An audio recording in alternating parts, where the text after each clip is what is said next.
Hey അപ്പം ഇങ്ങോട്ടൊക്കെയാണ് ഈ board കാണുമ്പോൾ നിങ്ങൾ ഞങ്ങൾ ഗുണാക്കേവിലാണ്. അല്ല, ഞങ്ങൾ പാലക്കാടാണ്. ഇവിടെ ഒരു എക്സിബിഷൻ നടക്കുന്നുണ്ട്. പക്ഷേ ഞങ്ങൾ കയറിയതൊന്നുമില്ല. ഞങ്ങൾ നേരെ പോയത് വെള്ളം കുടിക്കാനാണ്.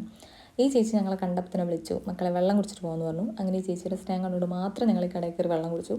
മസാല സോഡയാണ് പറഞ്ഞിട്ടുണ്ടായിരുന്നത്. അങ്ങനെ ചേച്ചി ഇത് സോഡയൊക്കെ ഒഴിച്ച് കയ്യിൽ തന്നു. ഞാനൊരു 2 സിപ്പ് അടിച്ചു. ഭയങ്കര എരിവുണ്ടായിരുന്നു. അതുകൊണ്ട് ഞാൻ വേഗം ഏട്ടന് കൊടുത്തു. ഏട്ടൻ അത് മുഴുവൻ കുടിച്ചു. ഏട്ടന് ഭയങ്കരമായിട്ട് ഇഷ്ടപ്പെട്ടു. നല്ല എരിവൊക്കെ ഉള്ളതുകൊണ്ട് ഇഷ്ടമായി. പിന്നെ ഞങ്ങൾ നേരെ പോയി കാളം കഴിക്കാനും. കാരണം ഞങ്ങൾ ഈ സദ്യത്തെ കാളം മാത്രമേ കഴിച്ചിട്ടുള്ളൂ. അപ്പോൾ എന്താണെന്ന് അറിയാൻ വേണ്ടി പോയതാണ്. കൂട്ടത്തിലൊരു നൂഡിൽസും പറഞ്ഞു.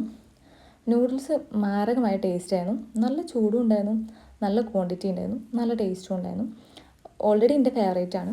അപ്പോഴേക്കും ഇതാ കാളം വന്നു. അതും നല്ല ചൂടുണ്ടായിരുന്നു. ഏട്ടനാണ് ഫസ്റ്റ് കഴിച്ചത്. ഏട്ടന് ഭയങ്കരമായിട്ട് ഇഷ്ടപ്പെട്ടു. ഞാനും കഴിച്ചു. അതിൻ്റെ ചൂട് കാരണം പെട്ടെന്ന് എനിക്ക് ടേസ്റ്റ് കിട്ടിയില്ല. പിന്നെ ടേസ്റ്റ് കിട്ടിയപ്പോൾ എനിക്കും ഇഷ്ടമായി. അത് കഴിഞ്ഞിട്ട് നേരെ ഞങ്ങൾ ഈ ഒരു കടല കഴിക്കാൻ പോയി. വേവിച്ച കടലയിൽ കുറച്ച് മസാലയൊക്കെ ചേർത്ത്